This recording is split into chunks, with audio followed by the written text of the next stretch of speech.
5 minute relax करो, मन को शांत करो। नोमेंकल बनाने जा रहे हैं तो मन को शांत करिए और नोमेंकल में लग जाइए।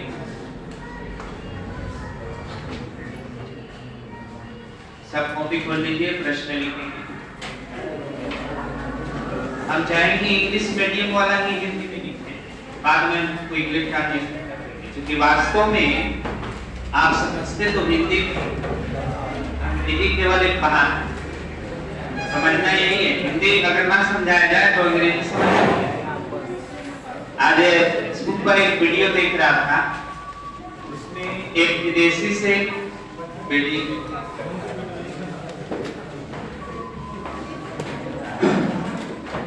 बैटरी इसका डाउन कर दिया।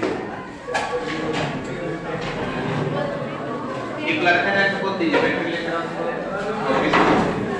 साइड में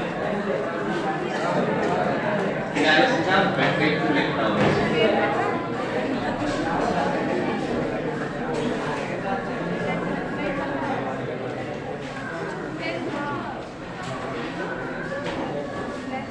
उसमें 2 महिला आई और बिल्कुल बड़ी नहीं थी, मैंने इसकी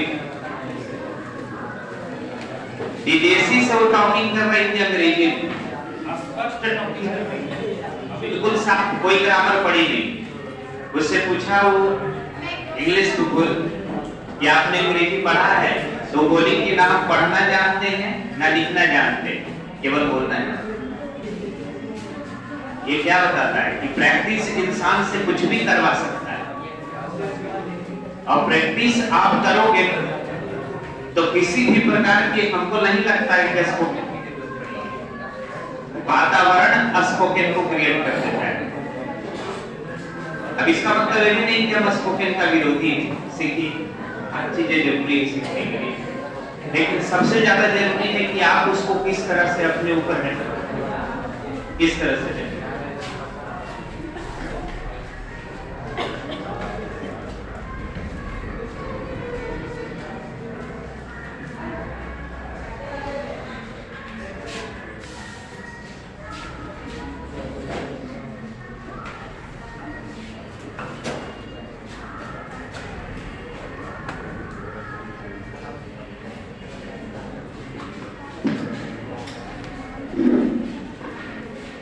चलिए तो हम लोग प्रश्न लिखेंगे। एक बड़ा सा प्रॉब्लम है, इसको हम लोग सॉल्व करेंगे। आवाज आ रही भैया? चलो ठीक, आइए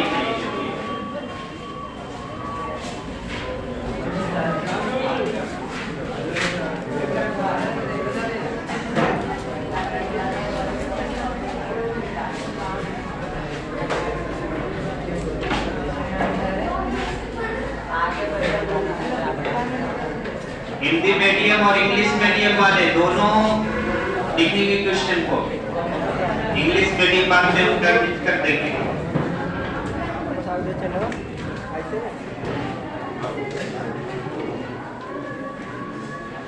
चलिए प्रश्न लिखिए। धातु के कैलोरीमेट्री का द्रव्यमान, धातु के एक कैलोरीमीटर का द्रव्यमान, calorimeter,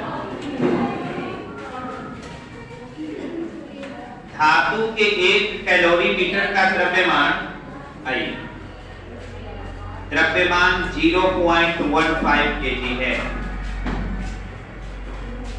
mass of metallic calorimeter is 0.151 kg।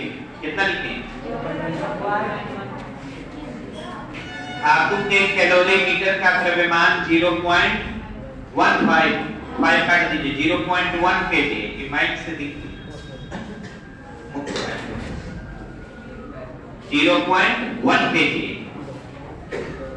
इसमें 0 डिग्री सेल्सियस पर, इसमें 0 डिग्री सेल्सियस पर 0.01 kg पानी, इसमें 0 डिग्री सेल्सियस पर 0.01 kg पानी और 0.01 kg बर्फ रखी हुई है।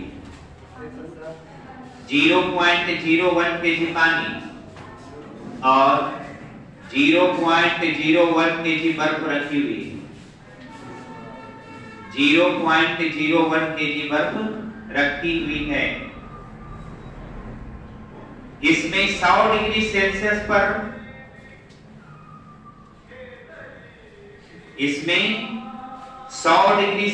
पर भाप जाने दी जाती है। 100 डिग्री सेल्सियस पर भाप जाने दी जाती है। भाप जाने दी जाती है, जिससे कि मिश्रण का ताप 10 डिग्री सेल्सियस हो जाता है। जिससे मिश्रण का ताप 10 डिग्री सेल्सियस हो जाता है।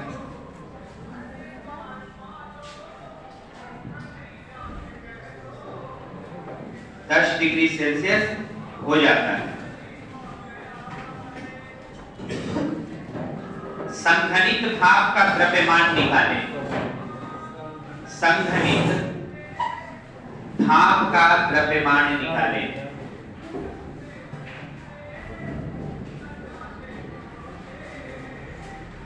इसमें कुछ सूचना भी है, ब्रैकेट में लिखना है।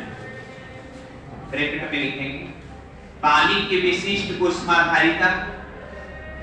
पानी की विशिष्ट ऊष्माधारिता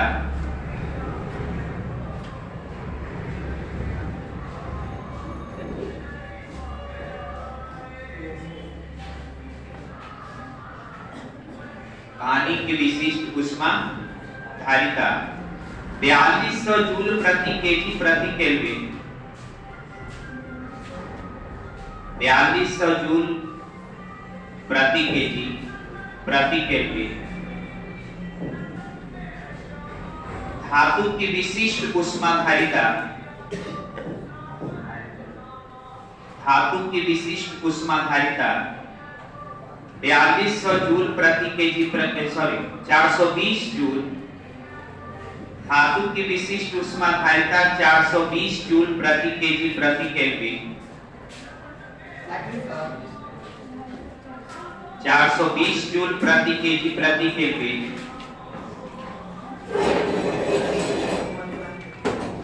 बर्फ की विशिष्ट गुप्त ऊष्मा,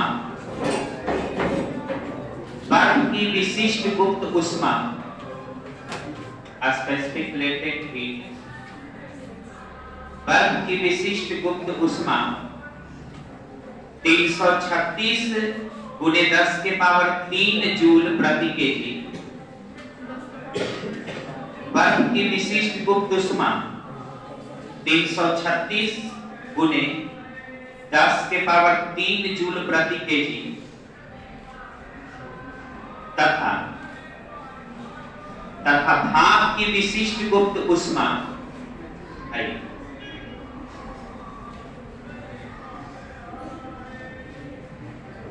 भाप की विशिष्ट गुप्त ऊष्मा, भाप की विशिष्ट गुप्त ऊष्मा 2260 गुणे, भाप की विशिष्ट गुप्त ऊष्मा 2260 गुणे 10 के पावर 3 जूल प्रति केजी है। भाप की विशिष्ट गुप्त ऊष्मा 2260 गुणे 10 के पावर 3 जूल प्रति केजी है। क्वेश्चन एक बार फिर से मिला लीजिए आप लोग। धातु के कैलोरीमेट्री का द्रव्यमान है 0.1 केजी और इसमें 0 डिग्री सेल्सियस पर पानी भी है और 0 डिग्री सेल्सियस पर बर्फ भी है। पानी और बर्फ समान मात्रा में है। पानी है 0.01 केजी लिखा हुआ है और बर्फ भी है 0.01 केजी।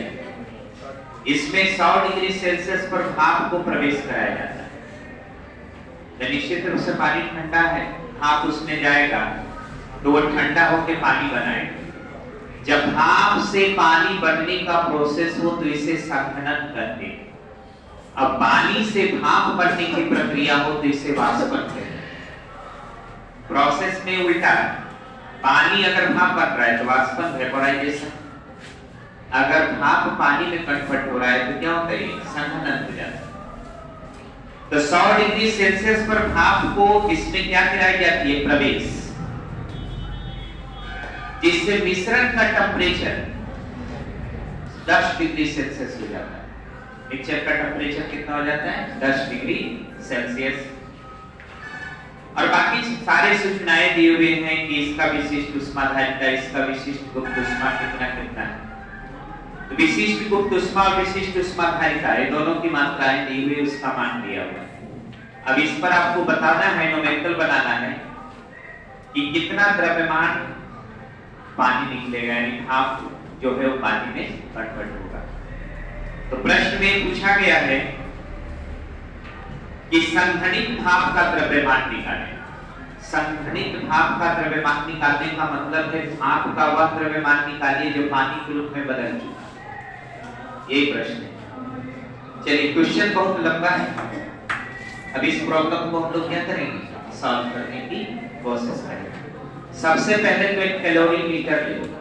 कैलोरीमीटर एक बर्तन है। कैलोरीमीटर क्या है, बर्तन है, जिसकी दो खासियत है।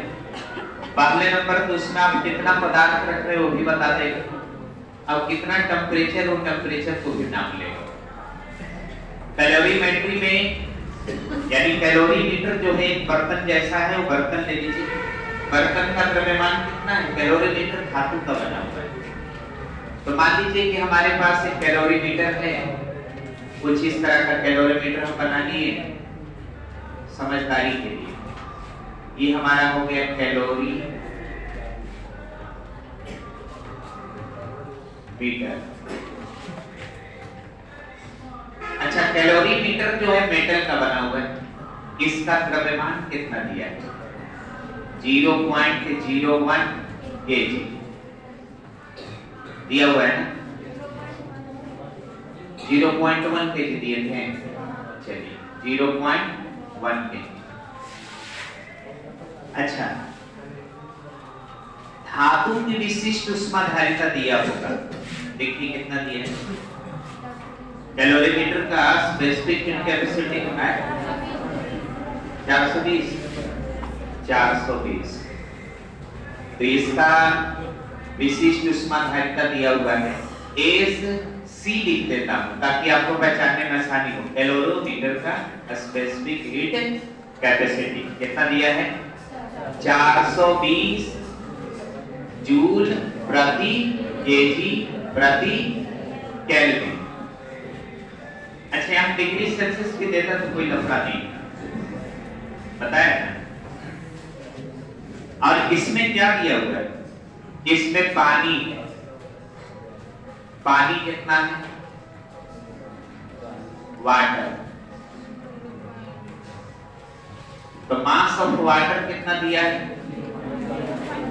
0.01 kg,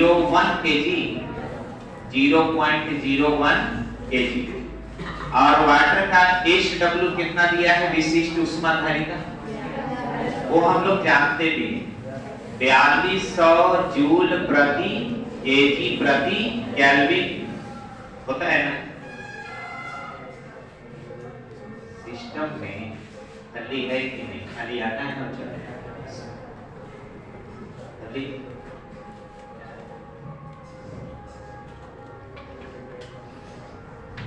अच्छा, और कुछ दिया हुआ है क्या, पानी का तापमान दिया हुआ है, कितना दिया हुआ है, 0 डिग्री सेल्सियस। तो टेम्परेचर ऑफ वाटर कितना दिया हुआ है, टेम्परेचर ऑफ वाटर दे दिया है 0 डिग्री सेल्सियस। और इसी में आइस है, बर्फ है, इसी के अंदर मास ऑफ आइस कितना दिया हुआ है, तो आइस के लिए मास ऑफ आइस कितना दिया हुआ है, 0.01 kg दिया हुआ है ना। और क्या दिया हुआ है, टेम्परेचर ऑफ आइस कितना दिया है, टेम्परेचर ऑफ आइस, आई लिख दिया तो आइस समझना। टेम्परेचर ऑफ आइस कितना दिया? 0 डिग्री सेल्सियस। और इसकी कुछ दिया हुआ है, विशिष्ट उष्माधारिता दिया है कि गुप्त उष्माधारिता दिया है। अच्छा, गुप्त उष्माधारिता बर्फ का तो हम लिखवाए हैं 80 कैलोरी प्रति ग्राम, देख तो ग्राम में लिखवाए हैं, एक इसमें दिया है केजी, कितना दिया हुआ है? तो एक आइस कितना दिया हुआ है? एक आइस कितना? 336 गुने 10 के पावर 3 जूल प्रति केजी, इतना दिया हुआ है। और क्या किया जा रहा है इसमें? भाप को इमर्ज कराया जा रहा है। तो मान लो कि इसमें हम भाप को ट्रांसफर कर रहे हैं कोई पाइप के माध्यम से, इसमें हम भाप को क्या कर रहे हैं? भाप को भेज रहे हैं, यहां से भाप को भेज रहे हैं। अच्छा, वेपर जो जा रहा है, भाप जो जा रहा है, उसका टेम्परेचर कितना है? तो टेम्परेचर है भाप का टी वेपर कितना? 100 डिग्री सेल्सियस। भाप का द्रव्यमान आपको पता नहीं है, कितना भाप पानी बनेगा ये आपको पता नहीं, मास को इग्नोर करें। अच्छा, इसका टेम्परेचर कितना है? 100 डिग्री सेल्सियस। और क्या दिया? भाप की विशिष्ट उष्माधारिता दिया है ना? विशिष्ट उष्माधारिता दिया है कि गुप्त उष्माधारिता दिया है? विशिष्ट उष्माधारिता नहीं दे सकता क्योंकि अवस्था बदलने वाला है, अवस्था बदलने के लिए गुप्त उष्मा जिम्मेदार है। तो विशिष्ट गुप्त उष्मा कितना दिया है? तो इसका एल वेपर कितना दिया है? 2260 जूल प्रति 2260 गुने 10 के पावर 3। थोड़ा सा फिर से लिख देते हैं। एल वेपर 2260 गुने 10 के पावर 3 जूल प्रति केजी। इतना चीज आपके पास है। अब इतनी चीजों से आपको फार्मूला निकाल देना है, उसका वैल्यू बता देना है, कितना भाप है जो पानी में कन्वर्ट होगा। ये तो स्वाभाविक है कि गर्म भाप अगर ठंडे पानी के संपर्क में आएगा तो पानी में कन्वर्ट हो जाएगा। तो कितना भाप कितना ग्राम पानी बनाएगा, इसी बात को हमें कैलकुलेट करके निकालना है। तब बताइए कौन है जो हीट लॉस करने वाला? कौन हीट लॉस करेगा? हाँ, हीट लॉस करेगा ना। अच्छा, कौन गेन करेगा? इसमें गेन करने वाला तो पानी का भी टेम्परेचर 0 है, अब आइस का भी टेम्परेचर 0 है, ये दोनों का दोनों हीट गेन करेगा। लेकिन एक चीज छोड़ रहे हैं आप लोग, एक और है जो हीट गेन करेगा, बर्तन। बर्तन का टेम्परेचर कितना होगा बताओ? बर्तन का टेम्परेचर वही होता है जो बर्तन में रखी हुई वस्तु का होता है। अगर बर्तन में आप बर्फ रख दिए तो बर्तन ठंडा, बर्तन में गर्म पानी रख दिए तो बर्तन गर्म। यानी बर्तन जो है वह रखे हुए पदार्थ के बराबर टेम्परेचर रखने की कोशिश करेगा। एक अच्छा कंडक्टर का बना हुआ बर्तन है तो बर्तन कैलोरीमीटर है। कैलोरीमीटर की खासियत है कि जितना गर्म पदार्थ उसमें रखिएगा उतना ही टेम्परेचर बताएगा। तो इसमें हीट को गेन करने वाला फैक्टर है बर्फ, ठंडा पानी और बर्तन। और हीट को लॉस करने वाला फैक्टर कौन है? हाँ, ये तो हमने पहचान लिया कि कहां से लॉस होगा और कहां से गेन होगा। तो हीट लॉस करेगा भाप और हीट गेन करेगा बर्फ, हीट गेन करेगा पानी, हीट गेन करेगा बर्तन। और हम थ्योरी ऑफ मिक्सचर लगा देंगे कि हीट लॉस बराबर total heat gain. Total heat loss जो हुआ वो टोटल हीट गेन की क्या हो जाएगी? बराबर। ठीक है, तो सबसे पहले तो हम हीट लॉस को बात करते हैं कि हीट लॉस कितना है। अच्छी बताइए, भाप जो है वो 100 डिग्री सेल्सियस पर है। भाप जो है कितना डिग्री सेल्सियस पर है? 100। अगर भाप हीट लॉस करेगा और पानी बनाएगा तो उसका टेम्परेचर कितना होगा? भाप 100 डिग्री सेल्सियस पर, वो हीट लॉस किया, तो हीट लॉस किया तो ठंडा हुआ, उसका टेम्परेचर बताओ। भाप अगर हीट लॉस करेगा तो पानी में कन्वर्ट होगा। अच्छा, पानी जो बनेगा उसका टेम्परेचर कितना होगा? 100।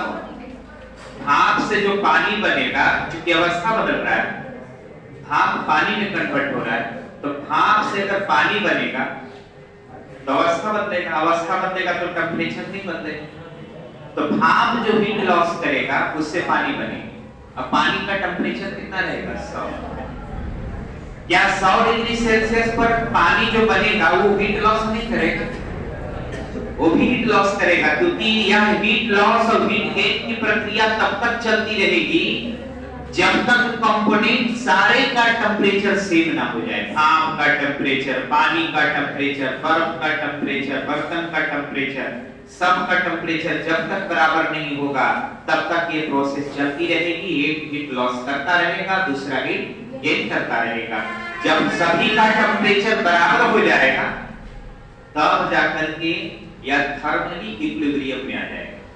थर्मली इक्विलिब्रियम में आने का मतलब है ना तो हीट लॉस करना और ना तो हीट गेन करना, प्रोसेस बंद हो जाएगी। यहाँ पर भाप कितने चरणों में हीट लॉस करेगा? 2 चरण। एक बार भाप से पानी बनेगा, पानी जो बनेगा उसका टेम्परेचर 100 रहेगा। अब एक बार पानी का टेम्परेचर घट करके मिश्रण के टेम्परेचर तक जाएगा। अब बाकी जितने भी बर्फ है, पानी है, बर्तन है, उस सब का टेम्परेचर बढ़ करके मिश्रण के टेम्परेचर पर जाएगा।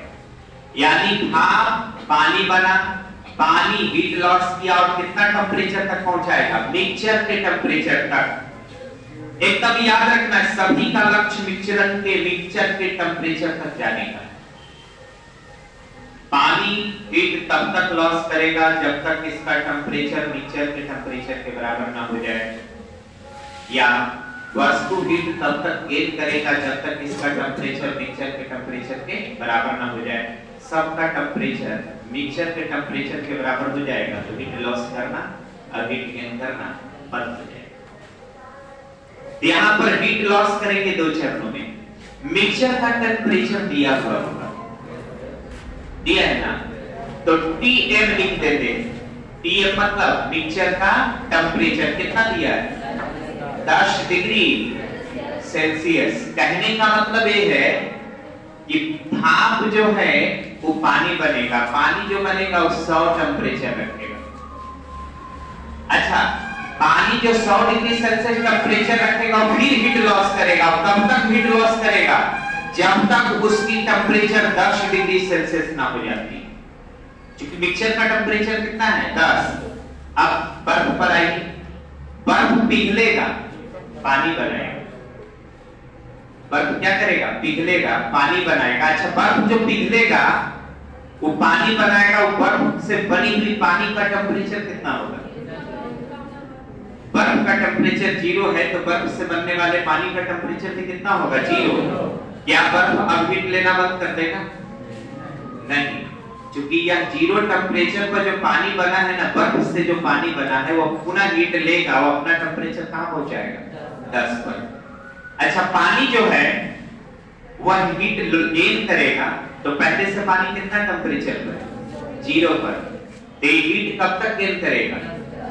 यहाँ तो अवस्था नहीं बदलेगा, क्योंकि 0 पर अवस्था नहीं बदलता। 0 पर अवस्था तब बदलता है जब हीट लॉस करता है, तब यह आइस में बदल जाता है। ये तो हीट गेन कर रहा है। तो पानी 0 डिग्री सेल्सियस पर है, हीट गेन करेगा तो अपना टेम्परेचर को इंक्रीज करेगा। कहां तक इंक्रीज करेगा? 10 तक। यानी सबका टारगेट कहां तक है? 10 तक जाने का। इस पूरे मैकेनिज्म में एक बड़ा फाइट होगा। कैलकुलेशन अपनी जगह है, कॉन्सेप्ट अपनी जगह है, और इसके प्रोसेस को आपको समझ के काम करना है। ये न्यूमेरिकल बना लो, थ्योरी ऑफ मिक्सचर का कोई न्यूमेरिकल बना लो, ठीक है। तो सबसे पहले हम लोग निकालेंगे पानी द्वारा F2 इसके द्वारा हीट लॉस बाय वाटर।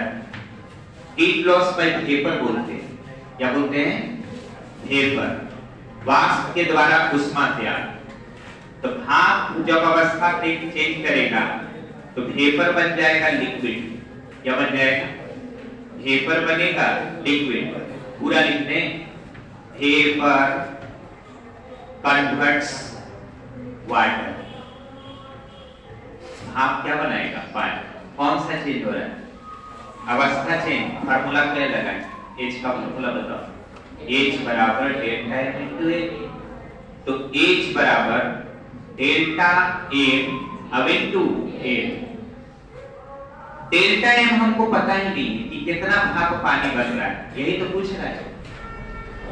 भाप कितना पानी बनाएगा, यही प्रश्न।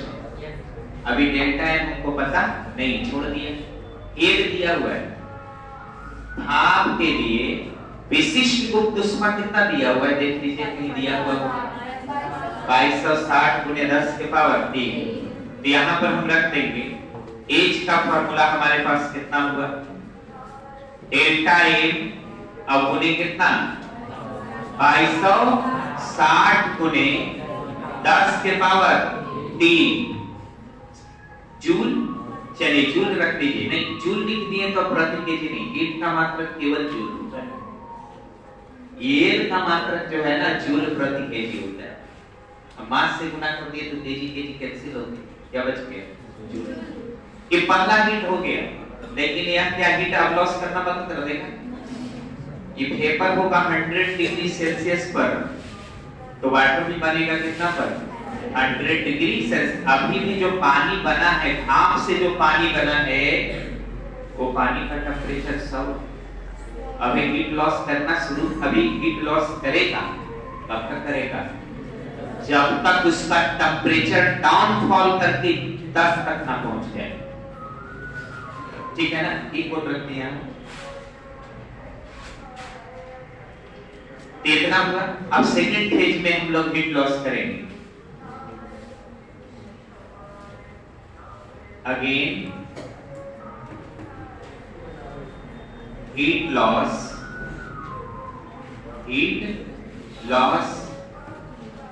बाय,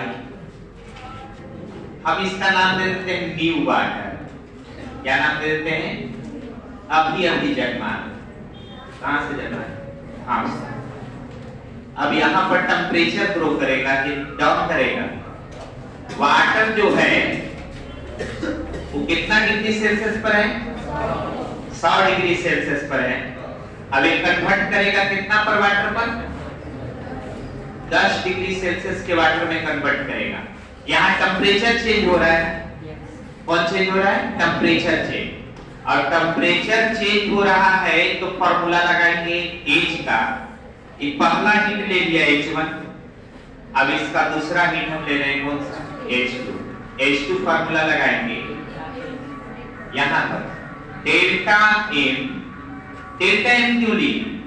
क्योंकि यहाँ डेल्टा M की पानी जो है कन्वर्ट हो रहा है। भाप कितना पानी बना रहा है तो डेल्टा M, यही डेल्टा M यहाँ इन्वॉल्व करेंगे क्योंकि यही पानी हमको लेना है। पानी वो लेना है जो पहले से 0 पर था। समझ में आई बात? उस पानी की बात करो जो वेपर से पानी में कन्वर्ट हुआ।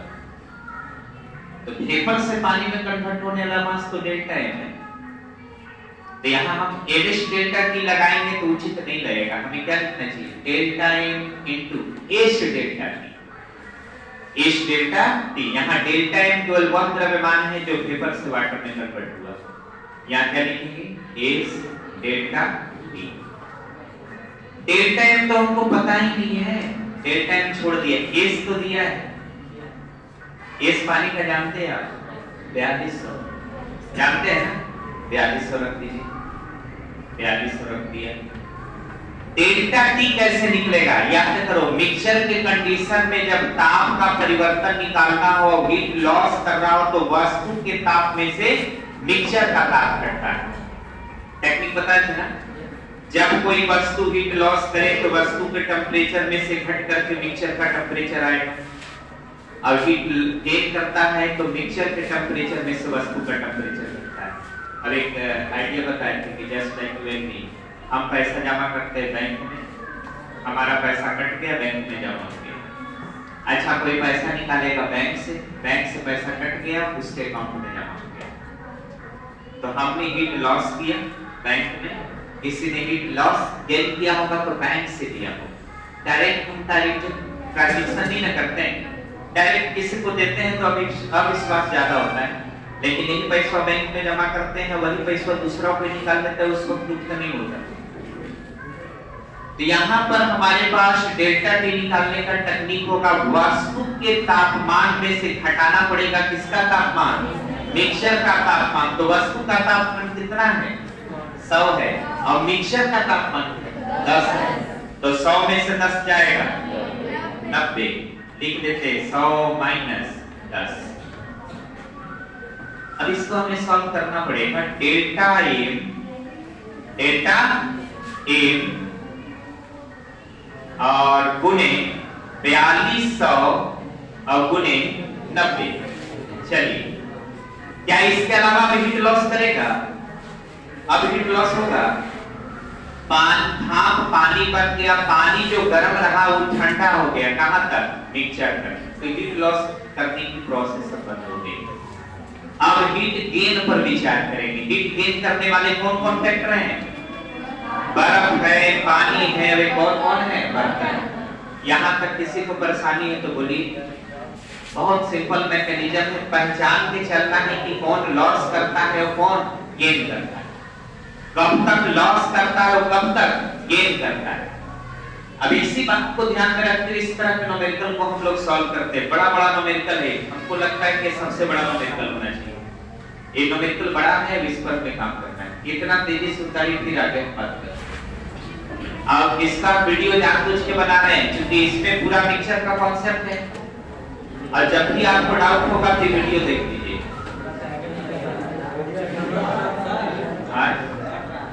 क्या क्या कट गया है, क्या रिपोर्ट नहीं हो पाया, कटा हुआ है। हीट लॉस किया गया H1 जिससे पानी का निर्माण हुआ, लेकिन जो पानी का निर्माण हुआ वो बड़ा गर्म पानी था। फिर दूसरी बार हीट लॉस किया गया H2 जिससे 10 डिग्री सेल्सियस पर उपस्थित पानी का निर्माण हुआ। यहाँ पानी बना 100 पर, यहाँ पानी हो गया कितना पर, 50 पर, मिक्सचर में शामिल हो गया। तो कितने बार हीट लॉस किए गए, 2 बार। अब दोनों हीट को हम लोग ऐड कर लेंगे, total heat loss by vapour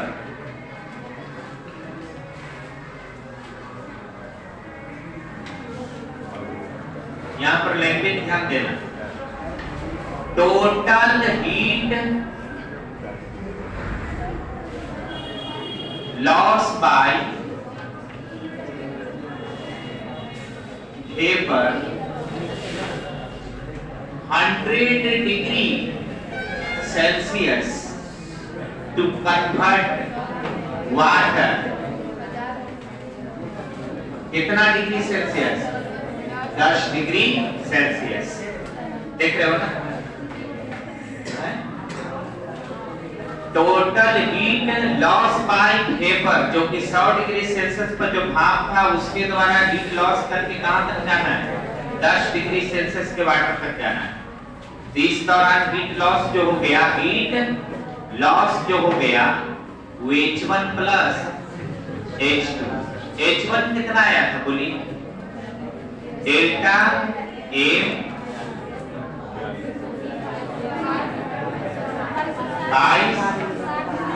गुने 10 के पावर 3 प्लस H2 बोलिए, डेल्टा एम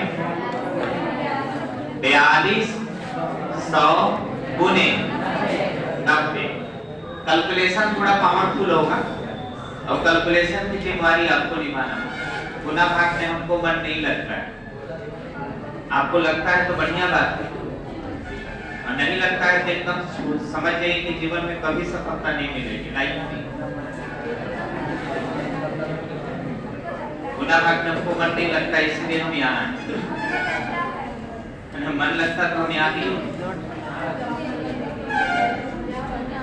हीट लॉस,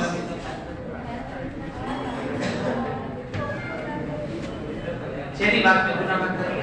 अच्छा, हम हीट गेन की बात करेंगे। हीट गेन बाय आइस, चलो heat gain by ice, heat gain by ice. अच्छा, आइस जो है वो हीट गेन करेगा तो आइस जो है वो कन्वर्ट कर जाएगा किसमें? वाटर में। अच्छा, आइस जो है हीट गेन करेगा तो 0 डिग्री सेल्सियस का जो आइस है वो 0 डिग्री सेल्सियस के वाटर बनाएगा। तो क्या हीट लॉस अगेन एक ही बार करेगा? क्या और करेगा? कहां तक जाना है इसको? फिर एक बार हीट गेन करेगा तो ये वाटर ही रहेगा। तो वाटर कितना पर रहेगा? 10 डिग्री सेल्सियस। यहां पर हीट लॉस का कौन सा फार्मूला होना चाहिए? अवस्था परिवर्तन। तो इसको मान लेते हैं H3, H1 H2 हो चुका है, H3 बराबर delta M into M। Delta M कितना? बर्फ के द्रव्यमान बता दीजिए 0.1 kg, 0.01 kg। L कितना? बर्फ का कितना दिया है जूल में? 336 10 के पावर 3। चलिए H3 निकला, H3 इतना। अब इसमें आइए, यहां पर H4 मान लेते हैं। क्या मान लेते हैं? अब यहां पर कौन सा चेंजिंग हो रहा है? कौन सा फार्मूला लगाते हैं? M S delta T। M कितना ले ले बोलो? M कितना ले? 0.01 इतना ही है ना? 0.01 क्यों? क्योंकि बर्फ जो था वो 0.01 kg था, तो बर्फ जो पानी बनेगा वो कितना बनेगा? 0.01 kg। 0.01 kg। एस का मान बताइए। 4200। और टेम्परेचर बताइए। टेम्परेचर में चेंज कितना? 10 होगा। कैसे होगा? यहां पर बताइए, मिक्सचर के ताप में से वस्तु का ताप घटेगा। तो मिक्सचर का ताप कितना है और वस्तु का ताप कितना है? तो 10 हो जाएगा। 10 हो गया। अब इसको हम सॉल्व वगैरह कर लेंगे, इसको भी सॉल्व कर सकते हैं। तो H4 निकल गया। गुना भाग कर सकते हैं आप लोग? क्या आपको करना चाहिए गुना भाग? हम सब टीचर को भी बोलते हैं कि गुना भाग स्टूडेंट से करवाइए। सही बोल रहा है? हम नहीं करते, पॉलिटेक्निक में भी करते हुए देखे, बहुत कम करते हैं। अपने से करो, कम से कम इन्हें बात में प्रैक्टिस हो। गुना भाग कर लीजिए। H4 कितना हुआ? 0.01 गुने 4200 और गुने 10। सॉल्व कर लो। चलिए फिर आगे बढ़ते हैं। आपस में क्या होते हैं? बराबर होते हैं। तो by theory of mixture, theory of mixture, mixture की प्रमेय या सिद्धांत से हीट लॉस बराबर हीट गेन। अब बताइए हीट लॉस कौन कौन सा है? H1 और H2। देखो, भाप से बना पानी, पहले भाप से बना पानी H1 हीट लॉस किया, पानी ठंडा हुआ H2 लॉस किया। H1 H2 हीट लॉस है। H3 H4 H5 H6 ये कौन है? Heat gain. यानी हीट लॉस में आपके पास कौन कौन है? H1 plus H2। अब हीट गेन में कौन कौन है? H3 H4 H5 H6। H1 H2 कितना दिया है बताइए? H1 कितना है? डेल्टा M अब इनटू 2260 गुने 10 के पावर 3। H2 कितना है? डेल्टा M कितना? 4200 गुने 90। सही है ना? अब इधर बताइए H3 कितना है? 33 33 60, ठीक है ना। H4 कितना है? 420। और बोलो H5 420, ये भी 420, सब 420 है। डेल्टा एम कॉमन ले सकते हैं क्या? डेल्टा एम कॉमन, आंसर बताइए, इसको सॉल्व कीजिए। 2260 के को जीरो डालते हैं, 3 प्लस 4200 में 90 से गुना करके बताइए जल्दी क्विकली। 378 30 1 2 3। अब इधर का मामला क्लियर, जोड़ दीजिए।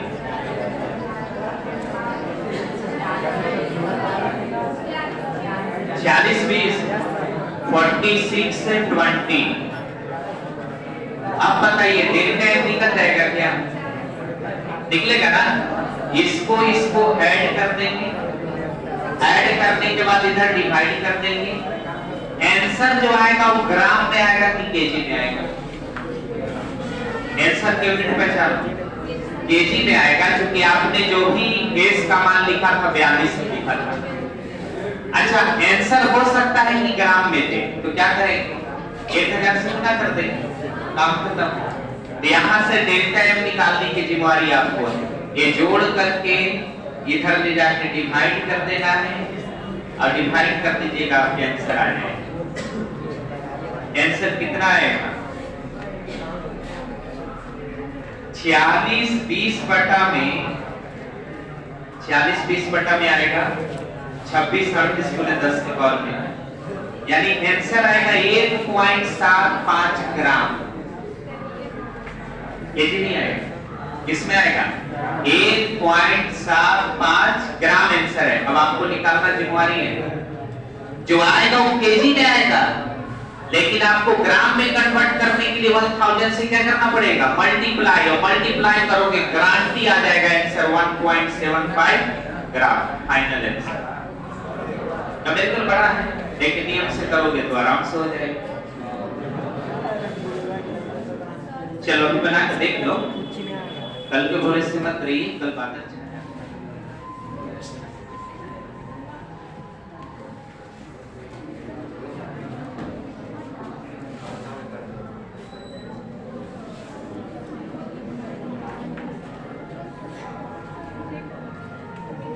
इसको ऐड करने पर कितना है बताओ? डेल्टा एम कितना आ रहा है आपको? डेल्टा एम यहां पर ऐड करने के बाद कितना आया? 60 40 अब गुने 10 के पावर 3। अभी गुना कैसे कर लिए? 10 के पावर 3 इसमें भी है, 10 के पावर 3 इसमें भी है, तो 3 वाला को 10 के पावर 3 अलग रख लीजिए। 2260 में ऐड करिए, कितना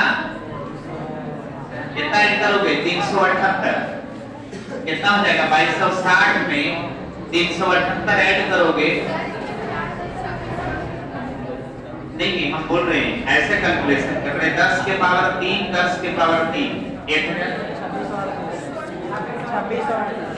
कि 2260 में ऐड करना है 378, तो 2638 गुने 10 के पावर 3। आइए सीधे स्टूडेंट को अपनी झटपा को बनाओ। इस तरह का काम करने के लिए आपको छोटा मोटा कैलकुलेशन करेगा तो बेइज्जती तुम्हारा भी। इधर बताइए 4620। अब बताइए डेल्टा एम बराबर कितना? 46 20 बटा में 26 38 गुने 10 के पावर 3। ये तो केजी में आएगा। 1000 से गुना करते, 1000 से गुना कर दिए तो किसमें हो गया? ग्राम में 10 के पावर 3 से गुना कर दिए, कुछ हो गया ग्राम में, डी तो चला जाए, काम खत्म। अब 46 20 में 26 38 से डिवाइड कर दीजिए आंसर, डिवाइड करके देखो, यही चलते हैं फेल होते हैं, तुमको फेल नहीं होना है, यानी गुना भाग हमको मन नहीं लगता है, बार बार करते बच्चों को। 2-3 चीजें हैं जो मेरे अंदर बुराई, किसी का नाम याद करना मेरे बस की बात नहीं, कहीं पर रास्ता याद करना मेरे बस की बात नहीं, रास्ता जल्दी याद नहीं आता, किसी का नाम याद नहीं आता, बर्थडे तो मेरा भी याद नहीं, सब इसमें जल्दी हम याद नहीं रखते। हाँ, हमसे अगर कोई टेक्निकल काम करा तो प्रैक्टिकल भी कर सकते हैं, थ्योरेटिकल भी कर सकते हैं।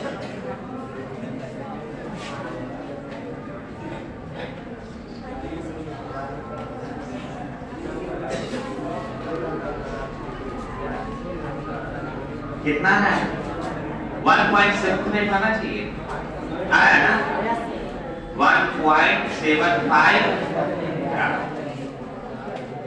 डेल्टा एम आ जाएगा 1.75 ग्राम। इसका मतलब ये है कि इस संपूर्ण प्रक्रिया में मात्र 1.575 ग्राम, इसको लगभग 2 ग्राम बोल दो, लगभग 2 ग्राम भाप जो है पानी बना। इतना प्रोसेस करने के बाद मात्र 2 ग्राम क्या करते हैं पानी। भाप से पानी बनाने की प्रक्रिया क्यों जरूरी है? भाप से पानी बनाने की जरूरी है प्रक्रिया, क्योंकि यही डिजिटल वाटर कहलाता है, जिसको आप लोग बैटरी में डालते हैं। बैटरी में डालने वाला जो पानी होता है डिजिटल वाटर होता है। अब इसको लोग कहते हैं कि पी लेवे तो मर जावे, अब गलती से कोई अगर पी लिया तो हद से मर गया, पानी की वजह से नहीं मरा, वो हदस के कारण मर गया। पानी है, वो पेपर का वाटर है, वो पानी पी भी लीजिएगा तो कोई ना नुकसान होगा ना कोई फायदा होगा, क्योंकि हमें पानी में कुछ मिनरल्स भी चाहिए। अब पानी में जब मिनरल्स मिलते हैं जो हमारे शरीर के लिए इंपॉर्टेंट होते हैं, स्वास्थ्य के लिए इंपॉर्टेंट होते हैं, तो हमको क्या कहलाते हैं? ये मिनरल्स वाटर कहलाते हैं। अब मिनरल्स वाटर माने मृदु जल हम लोग पीते हैं। अब यही जब मृदु जल में से हम लोग मिनरल्स को निकाल देते हैं, जो भी एलिमेंट्स है उसको निकाल देते हैं, वेपोराइज करके पानी बनाते हैं, तो केवल सादा पानी जो होता है वो डिजिटल वाटर होता है। अब यही डिजिटल वाटर बैटरी में डालते हैं। नहीं बिल्कुल नहीं, आप पीजिए, बाद में हम आएंगे फुल चढ़ाते, लेकिन पीजिए। अरे कुछ नहीं होता है, लोग समझते ऊपर ही हम एसिड डाला है, एसिड बैटरी में ऑलरेडी रहता है,